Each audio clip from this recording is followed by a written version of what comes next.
But one of the many challenges that tragedies like Monday's deadly van attack in Toronto presents is how to talk to your children about them.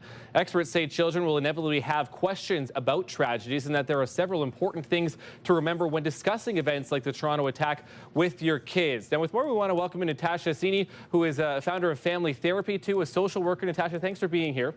I know this can be very difficult, right, too, at different points to be able to talk to children about this. And we do have a couple of points. So first of all, let's talk about just, again, starting that conversation with them. What's the biggest thing for parents to know and to remember? It's really important for you to actually prime the children with questions.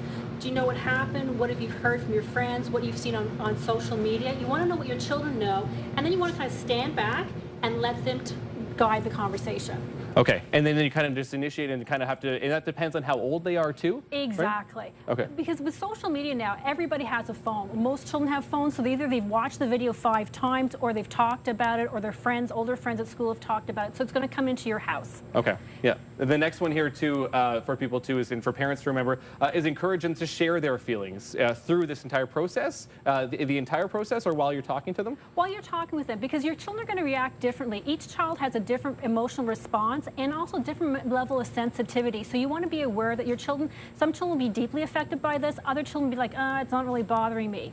And as a parent or a caregiver, you want to make sure you manage your own emotions, because the kids are going to feed off of your emotions. So if you are really upset about this, you need to manage your emotions and get yourself in a calm place before you initiate the conversation with your children. Okay, for maybe for some of those kids who are more deeply affected to it, and if there's crying, if there's very emotional about it too, what's the biggest thing for parents to remember at that point? Be there with your kids. Accept their emotions, allow them to talk about them, validate their emotions and their feelings and their concerns. I mean, your children may have exaggerated concerns that every card's going to run them over. Listen to them, validate them, and then reassure them that they're going to be safe. I was going to say that brings us to our third point, right? Yes. It is about reassure your children throughout this entire process too.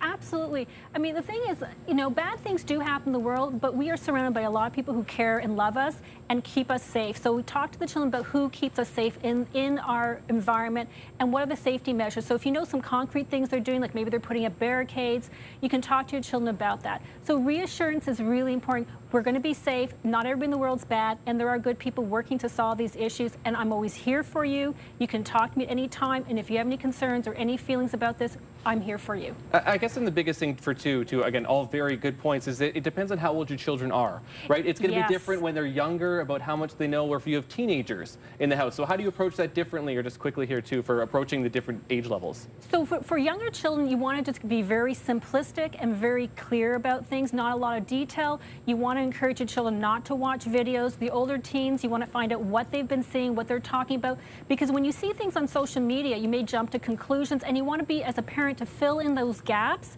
and to help them make sense of it and be a critical thinker. And even going back to this too, this is going to be a conversation clearly right now. Yes. But again, for those kids maybe too more emotionally disturbed by this, is going back to it a few months down the road, or at a couple different points, or what? Yes, absolutely. Always be open to conversations with your children. It's not a one-time conversation. It's just like any conversations we have with children when you're teaching them rules. It's not a one-time thing. It's something you can talk about over again and again, and you'll know if your children are upset about these things. Okay. Nataxja, Cini, thank you so much for being here. We really appreciate that.